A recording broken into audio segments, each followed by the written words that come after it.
this particular topic in a 3 to 5 minute little video, okay? That is made for lay people. So you don't need to have, a PhD to understand what he's talking about. He'll put the things in a simple way. Nutrition, facts in plural, .org. So just punch in there, your concern, dementia, high blood pressure, diabetes, children's health. You put it there, there's hundreds and hundreds, and everything is free, okay? You don't even have to pay a single penny for any of that. Again, nutrition, facts, just one word together, .org, organization, okay? That's a website. I'm also a co-author in the latest edition of the textbook for lifestyle medicine. This one is a professional book. It's nice and thick, this size, this book, in which the experts around the world on lifestyle medicine are sharing different things. In this chapter, I am talking about stress management. That's what I write about. Talking about the importance of a good lifestyle to handle stress, but also, in addition, why spirituality is important. Why the Sabbath is important is there in that textbook, the secular textbook. Why going to church is good for mental health. And I'm sharing there, the research and everything and so forth. This is a textbook of lifestyle medicine. Again, you can find the research there on that ResearchGate page. I'm going to be sharing some research on this lecture.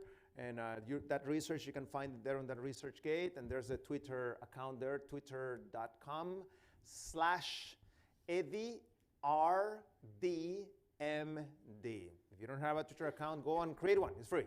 Just go to twitter.com and sign up there.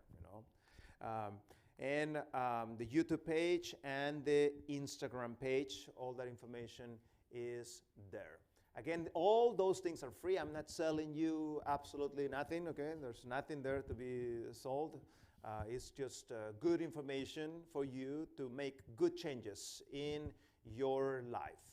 And good choices, you're going to get good results. So that's why it's important to choose correctly. So, anybody here already? Still taking a few? Okay, I'll give you a couple of seconds. Go ahead. Very good. So let's talk about mental health. And there's many things that affect mental health. For example, I've done some research on the subject. This one about how lead has a negative effect on your mental health. Watch out. Especially if you live in an old building, it can have old pipes. And those old pipes can carry lead, okay? And those were made with lead, and you can be drinking that lead. Watch out with that.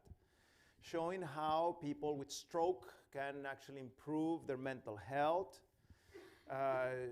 This one, very interesting research, showing how fish eating is not good for your mental health. And the reason behind this has to do, and if you go to that study, I cite another study that says the following, that today every fish has mercury. So as you are eating these foods, that mercury is accumulating in your brain, increasing your risk right now of things like depression, but in the long term is dangerous because that accumulated mercury increases your risk for dementia, increases your risk for Parkinson's disease. Have you seen somebody with Parkinson's disease? I mean, why would you want to put yourself at risk for these things? And I did a second study on how your emotional intelligence decreases with fish eating. And why is that happening? Because of a phenomena by the name of biomagnification. That's the term if you want to go and search for more information about this. The studies are on my ResearchGate. If you want to go and find the studies, you can find them there. Okay. Biomagnification, for example. Biomagnification is how toxins accumulate, and notice the word, in an exponential fashion. Okay, not linear, exponential. Let me show you this study. This study is done in Clear Lake. Why do you think it's called Clear Lake? How is that water? It's clear, you know. It's actually not that far from where Weimar is. There's no like factory things, you know, next door there throwing all this junk and things. No, you know, this is up in the mountains. So what they did, they sampled the water of the lake. They were analyzing a toxin by the name of DDD. DDD is a cousin of DDT. DDT is banned. You cannot use that thing anymore, but you can still use DDD. So the water had 0.02 parts per million. So small this, you could actually drink this water, not that big of a deal. But notice the microorganisms living in that water had 5 parts per million. Do you see the jump? From 0.02 to 5. Okay, that's a big jump. Now, the fish that were eating those microorganisms, they had between 40 to 300 parts per million. Do you see the difference? From the 0.02 to the 40, that's a big jump. And then the carnivorous fish that were eating those herbivorous fish, those had up to 2,500 parts per million. So this is just DDD. There is a bunch of toxins today of people throwing junk on the water. Now in America here, they try to have regulations and, you know, try to keep it clean, but it's not like that around the world. You go, for example, to Latin America, man, it's all this junk that they're throwing on the waters. You go to Africa, all this junk, India, China, and sadly, those things that they throw there, because the system is connected, sooner or later they end up here. There's a fabulous documentary. If you're interested in the topic, watch it. Just go on YouTube and find this documentary. Farm Norwegian Salmon, World's Most Toxic Food, is called the documentary. Fabulous documentary. Farm Norwegian Salmon, World's Most Toxic Food. And he's talking about how there are certain toxins that we don't even measure. That's the problem. So they feed this fish with all these toxins, and sadly those toxins end up returning to us when you eat that. And you can see this is a Norwegian. I actually happen to speak Norwegian because I used to live in Norway. And on the rightmost side, you can see the level of toxicity. That is the salmon. Compare, for example, to a hamburger. Notice the difference in the toxicity. Okay? And I'm not saying the hamburger is good for you, but it happens to be like that. This one, yes? My heart doctor told me to get up. For me not to be on cholesterol medicine, I'd have to do salmon once a week. But he told me I had to have wild. That's right. All different. No, it still has mercury, so I would not consider that good advice, okay? So what do you do? You need to get that from plant sources. Where do you get those omega-3s? You find them on chia seed, you find them on nuts, you find them on flaxseed. So that's what you do. Okay? You switch, you get your omega-3s from there. Okay? And if you want a more concentrated version, there's some capsules called Opti 3. Opti and then number 3. Just Google them. Fantastic capsules. We use them in our depression program. Okay, Opti 3. Okay. So let me show you something interesting. The way people have experienced things have an impact on their current health. Let me share with you a little quiz. And please don't raise your hand. Oh, that's me, Keep it quiet, okay? Just answer in your head the following questions. Question number one, before your 18th birthday, did a parent or an adult in your household often or very often swear at you, insult you, put you down, or humiliate you, or act in a way that made you afraid that you might be physically hurt?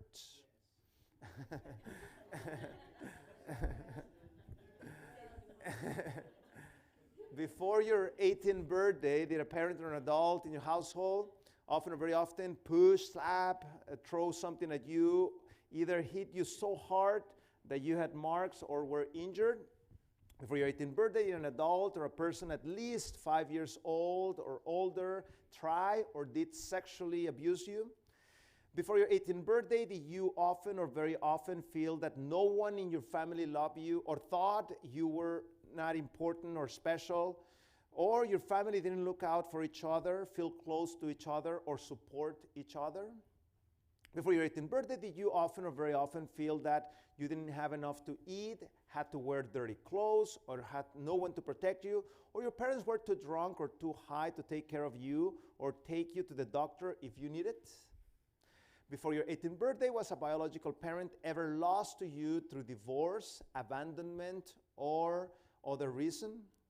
Before your 18th birthday, was your mother or stepmother often or very often pushed, grabbed, slapped, or had something thrown at her, or sometimes often or very often kicked, beaten, hit with a fist, or hit with something hard, or ever repeatedly hit over at least a few minutes or threatened with a gun or knife? Before your 18th birthday, did you live with anyone who was a problem drinker or alcoholic or who used street drugs? Before your 18th birthday, was a household member depressed or mentally ill, or did a household member attempt suicide? And the last one, before your 18th birthday, did a household member go to prison? So these types of things, it's called adverse childhood events. And you can classify these adverse childhood events into three big groups. You have what is called physical abuse, or emotional or sexual. Those fall under the section of abuse. Then you have the neglect. You don't meet, your physical or emotional needs. Or you are in a very dysfunctional household in which there is somebody mentally ill, in which some of their members end up in prison, in which a mother is treated violently, there's substance abuse, there's divorce. All these things have an impact not only on your mental, but also on your physical health.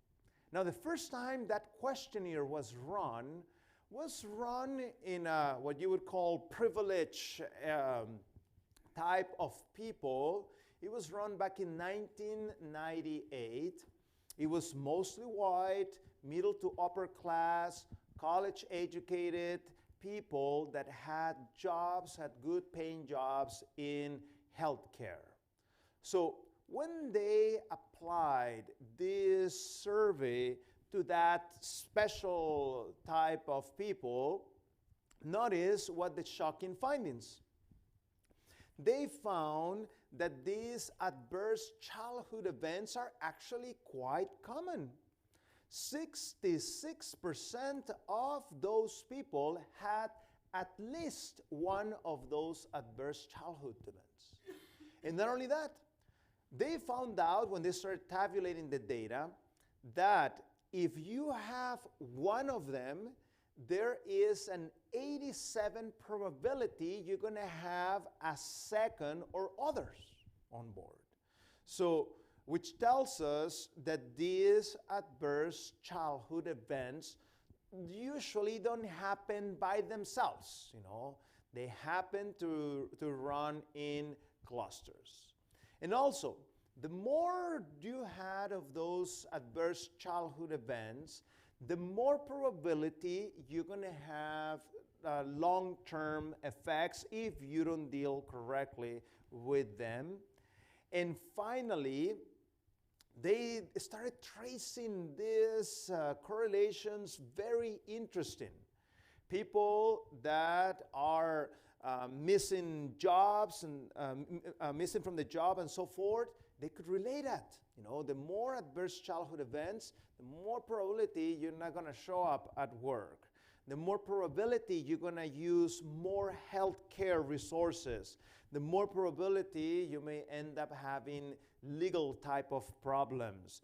And they start realizing not only mental health, but chronic health was being affected by these chronic adverse childhood events and those problems. So check this out, you know.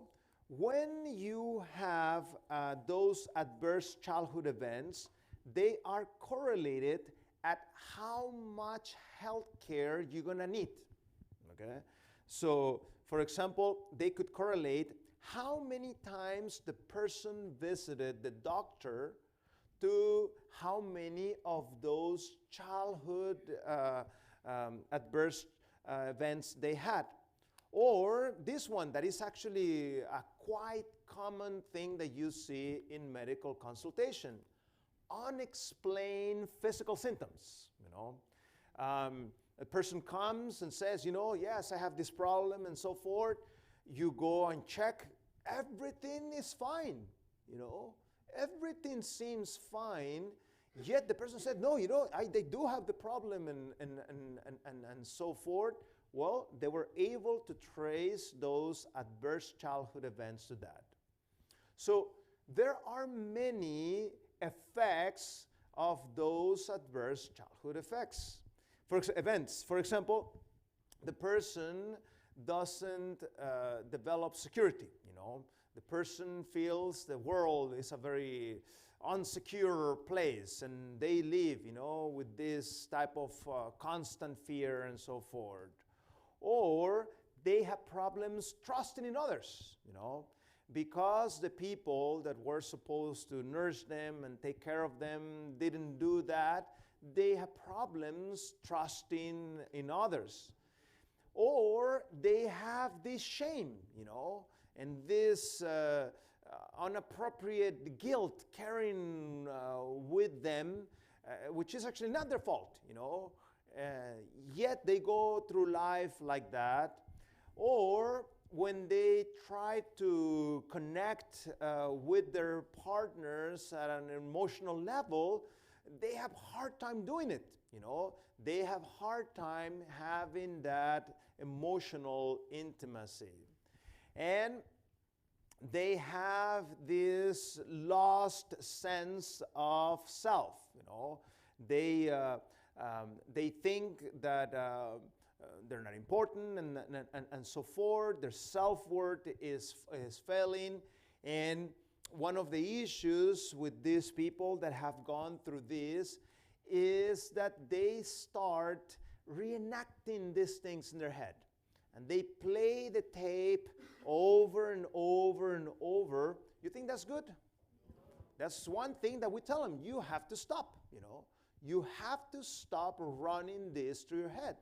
Because every time you run it, it hurts again, you know. And not only that, sometimes your own imagination even makes the thing worse, okay? And you start adding to the story things that were not even there, okay? So we need to tell them, you had to stop, you know. Don't run these things on your head. You can choose not to do that. It's part of the therapy. And look at this. This is not a prophecy, okay? But this is what can happen if you don't deal with these things. Notice this.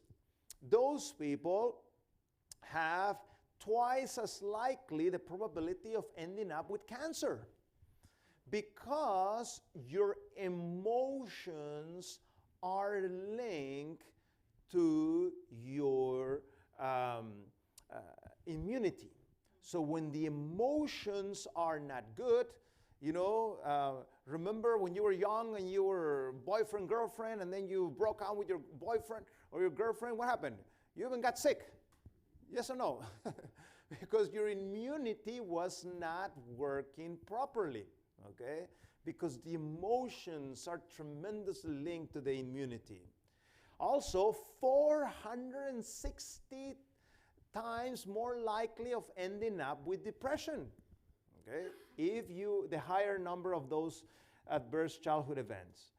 Or high probability of ending up hospitalized with an autoimmune condition, the more of these adverse childhood events that are on board.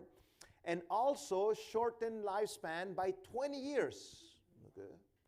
And also 360% more likely of ending up with heart disease.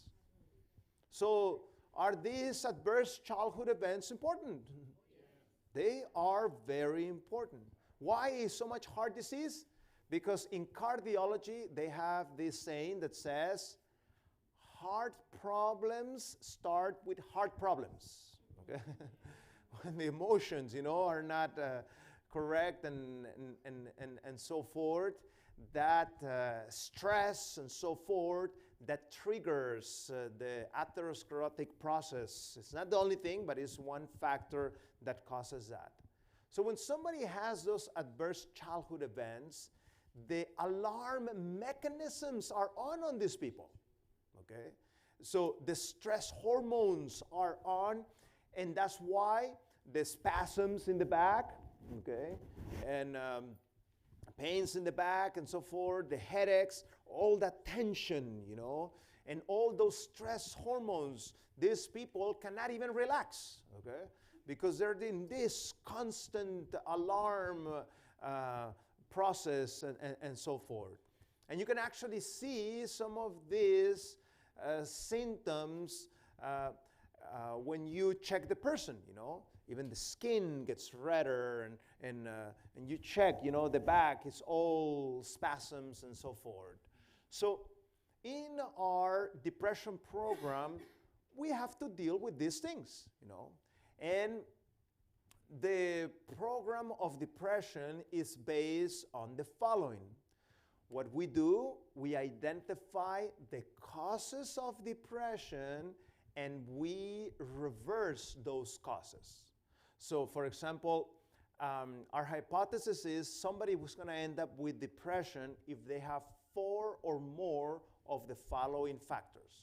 So we have the genetic factor. Genetic factor, you will qualify for that if you have family that has depression, if you have somebody close by that committed, also family that committed suicide, any of those things will qualify for the genetic factor. Or you have developmental, what we were just talking about. If you suffer any type of those adverse childhood events, that would qualify for that developmental. Or if you ate too much junk food when you were small, that would qualify for that. Or if you're female and your first menstrual period was before the age of 11, that would qualify for that. Or if you grew up, with an alcoholic and all these adverse childhood events, any of those things would qualify for that. Question, regarding these two, can you do something about it? You can change the direction, but you cannot go and change them, You have to get in a time machine or something, which we don't have. So this is the good news, bad news. So you cannot change the trigger, it already happened, but you can do something today to change the direction with things like cognitive behavioral therapy, or CBT, you call that, okay? Especially what we use is the Christian CBT. Because in our opinion, the other one is incomplete. You need the other aspects, How are you going to find forgiveness, without that spiritual factor, Only God can soften, that heart so that you can find peace and forgiveness, because you have to deal with those things of the past, You cannot just sweep them under the rug, You have to deal with them in the right way. And also, lifestyle hit. Qualify lifestyle hit if you don't have a regular exercise program, if you don't expose yourself to light on a regular basis, if you don't breathe fresh air on a regular basis. Any of these would qualify for lifestyle hit. Can you do a change on this one? Absolutely. You can do lifestyle changes to accommodate that. Circadian rhythm, we're talking about that today, isn't it? You qualify circadian rhythm if you have insomnia on a regular basis, if you have disorder in your life, you're eating at different times all the time of the day, if you are going to bed and waking up at different times of the day every day, that disorder in your life will qualify for you to have the circadian rhythm. Parenthesis is the most common hit from the list of 10 that we have. Next one, we have, let me fix this quickly here. We have the addiction hit. It will qualify for addiction hit if you have any type of addictive behaviors. For example, alcohol, cigarette smoking, illegal drugs, marijuana, cocaine, and so forth, or even some legal ones, such as opioids, such as benzodiazepines like the Xanax and things like those. Or the most common addiction happens to be the usage of caffeine. Caffeine will suppress the function of your brain. That's why you may not go to sleep, but you're more likely to make mistakes when caffeine is on board. Then nutrition hit. We qualify for nutrition hit if you're eating too many animal products, if you are not eating certain key nutrients. And this one, to me, is the one that makes the most sense of all of them. If you're not eating the right food, your brain cannot make the right chemistry. This is logical. So not eating certain key nutrients, or if you're eating too much refined foods, too much junk food, any of those factors will qualify for the nutrition hit. And then the toxic hit. You qualify for the toxic hit if you're being exposed to things like lead, if you've been exposed to things like cadmium, people that work in batteries, for example, they expose themselves to cadmium, or the most common, which one would be? Which toxin would be? Mercury. Mercury is the most common toxicity that people expose themselves because of what? Fish eating. Quick comment. I've done a lot of research with certain books and everything about mercury fillings, and you wouldn't believe the different diseases it causes. Then when they took the fillings out, many of the people from the worst diseases were completely cured. Yes, too many of those things there. Yes, not the best thing to have in your teeth. That's correct. And then the next one is 3-in-1. First one, social hit. Not have a good social support around you, or if you don't belong to something like a church or something that meets on a regular basis, in which you have, social contact with others, that will qualify for that. Or if you have chronic stress, that type, of person, that there's a lot of problems in the marriage and there's a war at home and this type of things, that would qualify for that. Or at work, that type of stress that all the time, that there's no rest with that stress, that will qualify for that. Or if you lost something very important to you, a loved one, an object, a job, and you lose that and you have not been able to overcome that loss, that will qualify for that also. So that's 3-in-1. And then, how many did we say you need to have the problem? 4 or more. This one is exception of the rule, number 9. Medical condition by itself can trigger depression. Which medical condition? Things like diabetes not under control, things like hormone problems, things like thyroid issue, things like autoimmune conditions, things like Parkinson's disease, things like cancer. These medical problems, a professional in health need to deal with them in order for things to get better mentally. So by themselves can trigger a depression. And finally, the frontal lobe hit. The frontal lobe hit is very important. Frontal lobe is where the depression lies. So somebody that is depressed, the frontal lobe of the brain, the foremost part of the brain, has little activity. Okay? So it will qualify for frontal lobe hit. Number one, if you're doing things that suppress the frontal lobe, what things? Things that go against your conscience, okay, that will qualify for frontal lobe hit. Things like listening to the wrong type of music, that will suppress your frontal lobe. Amen. Sexual relationships outside of the context of marriage, that would suppress your frontal lobe. Things like pornography and this type of things, those things suppress the frontal lobe. Or you're not doing enough things to stimulate the frontal lobe of the brain, okay? So what stimulates the frontal lobe of the brain? Things like abstract thinking, okay? Where do you get abstract thinking? By reading Proverbs, okay? By reading prophecy, studying your Bible, that's abstract thinking, okay? That's why it's a good idea to do those types of things. So as you can see, 4 or more, that's where depression develops. And when you deal with that, amazing things happen. So these are the statistics. You can see that the number 1 hit is the circadian rhythm hit. The second one is the lifestyle. Can you change those two? Yeah. Absolutely, you know. So again, you can have the adverse childhood event, but usually it is accompanied by other things. So you can do something to start that healing process, you know, with this Christian cognitive behavioral therapy. In fact, you can see in our program the tremendous decrease in a matter of 10 days. And that's why, as we deal with those root causes, we have severe type of depression in a matter of 10 days. It goes from severe to minimal depression. What pill did they take? No pill. Lifestyle changes, identifying those causes and reversing those conditions will improve tremendously the mental health. And you can see the statistics. So we have 2 types of programs. We have a residential program in which we are your doctor.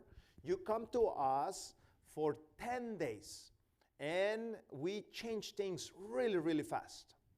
Or we also do an 8-week program in which people come once a week to a place like a church. They learn a few of those principles, then they go back home, continue practicing those things, and then they come back the next week. And in that way, in 8 weeks, they're able to absorb all those lifestyle changes, and you can see what happens to them. In that program, you can see 27% don't have depression, 16 have it mild, 34 moderate, 23 severe. Notice what happened. Keep your eyes on the 27 non-depression. In a matter of 8 weeks, look at the tremendous improvement. And this is an educational intervention, see? This is not even a medical program. And the same story happens with anxiety. 34 has a none, 26 mild, 24 moderate, 16 severe. Keep your eyes on the 34. Notice what happens by the end of the program. Tremendous improvement, okay? Secondary to the combination of those factors and identifying the root causes of the problem. And look at this, suicidal thoughts.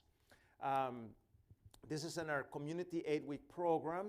You can see 69 doesn't have any type of suicidal thoughts, but 16 have them quarter of the time, 9 half the time, and 7 all the time. Notice what happened by the end of the 8 weeks. Tremendous improvement. Is that good or bad that those suicidal thoughts decrease? That's really, really good news, okay? And this is in our residential medical program, the 10-day program. Notice what happens on this one. 20 have them quarter of the time, 16 half, and 12 all the time. Keep your eye on the 51, no suicidal thought. Look at that. In a matter of 10 days, That's how fast the healing starts to take place in the lives of these people. So let me share with you a couple of stories, or maybe one, I'll see. This one is Christy. Christy had a good upbringing. You know, she grew up and going to church and so forth. But then she got herself in a period of revelry in her life. And she started hanging around with the wrong type of friends. And very soon she was using drugs and using alcohol and started becoming a mess, her life. Got arrested a few times. And her parents ended up sending her to our depression program in California. And let me tell you, she didn't want it to be there. So she tried to escape one time, we got her. Tried to escape a second time, we got her. Tried to escape a third time, we got her again. And in order to prevent a further escaping, what we did, we sent a staff member to sleep on the door of her room. Okay. She tried to, live in the night. They would, somebody would be there to stop her. But something happened. When she was in the program, as she felt, all that love and care, and she really understood that we really wanted to help her, Something changed inside of her, and finally she was able to start cooperating with the program. And that's when the healing started to take place. She was able to overcome her addictive behaviors, and not only that, she was able to go back to school, finish her nursing degree. Today, she is completely off all psychiatric medication, working full-time as a productive citizen, and even coming to our program. She comes sometimes to help us and so forth. In parentheses, if you want to go and listen to her story, just Google this. By the word of her testimony, Christy Christopher. Just Google those words. You will get to this interview that 3AVN radio did. If you want to hear her story from her own lips, very, very inspiring story. So again, by the word of their testimony, and Christy Christopher. That's the way that you're going to reach to that program. It's free, it's on SoundCloud online. You just play that on your cell phone or your computer if you want to hear that story. But a very, very nice story to show that there is hope, There is absolutely hope, and there is possibility of healing. So in fact, she even nowadays likes to go and share, some of her story to inspire others, to tell them, that it's possible to gain the victory. And this is some of the research I've been doing recently. We'll close with this. This one, very interesting research. You can find this in the ResearchGate, by the way, the page that I told you at the beginning, showing how marijuana is as harmful to the brain as narcotics and benzodiazepines. Tremendously harmful damage to the brain that you do when you use this. And also the famous CBD oil. That stuff is not good. Don't use that stuff, okay? If it says it cures everything, it probably doesn't cure it, okay? So beware of that. This one, very interesting. This is from the data from our community program. We're showing in this, this is a big sample. These are 5,800 people. We're showing in this study that from those 5,800 people that came to participate of the depression community program, the 8-week program, half of them grew up with an alcoholic in their home. Man, look at the numbers. I mean, this is huge numbers, isn't it? And this is what we're talking about. Remember the adverse childhood events? There was one of them that talked about this one. Look at this one, very interesting study. This one, how people that watch this MTV and VH1 type of television, they are twice as likely as ending up as smokers as those that don't. Why is that? A couple of things. Number one, because in those videos, they glorify smoking. They make it look so cool, you know, the guy is smoking, and oh, I want to be cool like that guy, you know, and then I end up copying that behavior, you know. And the second reason why is because the type of music that they play in these type of channels suppresses the frontal lobe, and in the frontal lobe is where you have your will to say, no, I don't want this stuff. But as you weaken the frontal lobe, you're more likely to end up with addictive behaviors. Or this one, how nicotine has a very negative effect both on your depression and your anxiety. And this one also, how specifically marijuana suppresses the function of your frontal lobe, how alcohol is not the best thing for your mental health, and how things like this Xanax also not the best thing for your mental health, and how you're able to decrease those benzos as you change that lifestyle, you're able to overcome them. So as you can see, there is hope for the depression. So what do? You identify the causes of the depression and you reverse them. If you're interested in learning more and so forth, again, contact this 3AV in Australia people. Okay. Again, it's not 3AV in here in America, it's 3AV in Australia. Just send them an email. They'll tell you how you can watch those programs. Have you looked into TV advertising and its suggestiveness? Yeah, that's another topic, but yes. It's very, I mean, there's this guys getting paid, you know, thousands and thousands of dollars so that you can start coveting. You know, that's the issue, you know. They'll pay them so you can, you know, covet. And yes, so absolutely. There's a reason why they keep on showing them, you know.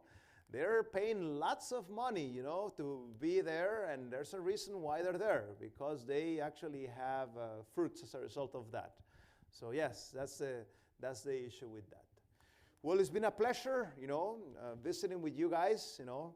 I was telling your pastor that maybe we should do a little longer type of thing, you know, sometime in the near future, you know, and go and, you know, invite all the community and so forth, you know.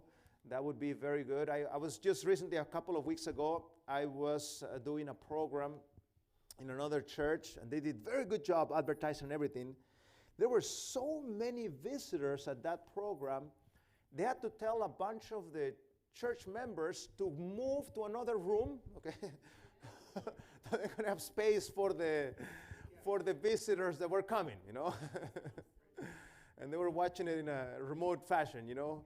I think, you know, we could do something like that, you know, here in this community. I'm sure, you know, that there will be a good audience here. So yeah, let us continue talking about it and, you know, and praying about it and maturing the idea, and hopefully soon we can do that. Yeah, you mentioned, I don't know really nothing about it, but you mentioned something about CBD oil. That's right. Well, I heard there was a program on where these doctors were talking about it, how it's so great for pain, and now they're putting it in food. It's going worldwide like a tornado.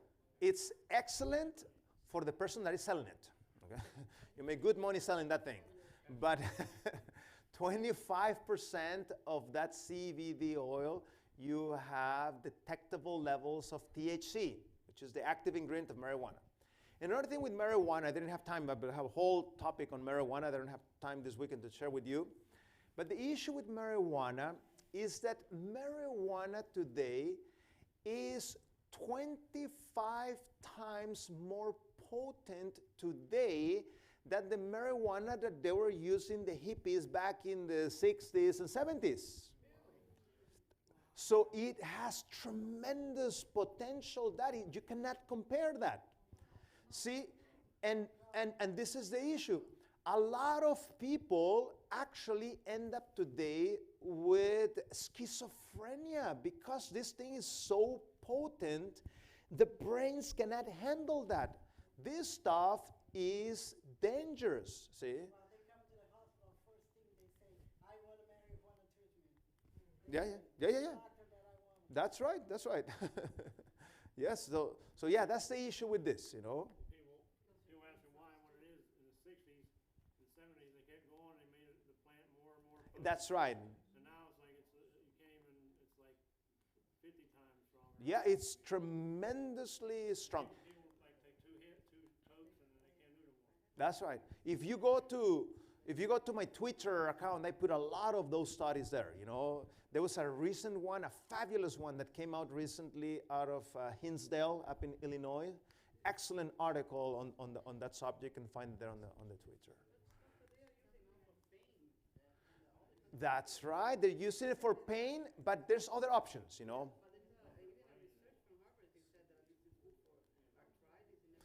That's right. This is the thing. In medicine, you always need to evaluate how much benefit and how much risk I'm going to get out of this. So when you put things in that balance, you will see you're getting less than what you are actually the harm that you're causing. So all the time we get this in our program, you know, all these people, you know, severely depressed and so forth. Part of that, some of them, because their usage of marijuana, tremendous suppression of the frontal lobe that's causing. So you benefit right now here, but you're ending up with all kinds of problems later on, you know. It's good for pain naturally. What's good for pain naturally? It's very interesting. You know, when people change their lifestyle, pain decreases. It's very interesting. You know, when people participate on the New Start program, that knee that used to bother them so much starts getting better. The back start getting better, and so forth. So first step, you know, would be the lifestyle aspect of things, and then, you know, we could be talking about some other options that are available and so forth. I just watched this past week, President Trump had a big round table discussion at the White House with all these various representatives were talking about this very subject. That's right. It's a hot topic today here in America. Yes, so research does show that legalization does increase usage, you know, because it's more available and so forth. Well, I mean, it's just like with the media in the 60s, they each time they get a cholesterol medicine, they make it immediate, make it the best thing in the world. Now, CBD is just another thing to make billions of dollars. That's it's a mega $80 billion. it's a mega $1 million industry. That's the thing, you know. That's right. The hemp seed is no problem, you know. Hemp seed, make sure that it's hemp seed and not marijuana. You know what? If it's a hemp seed, it's no problem. It's good for you. Has omega-3s and yeah. Okay, so no problem. Very good. Well, it's been a pleasure talking to you guys, you know, and yeah, hopefully, you know, we can visit sometime in the future. I'll be speaking in Umatilla, by the way, next weekend, you know, if you guys are interested, next Sabbath. So thank you so much for your time, and yeah, may God bless you.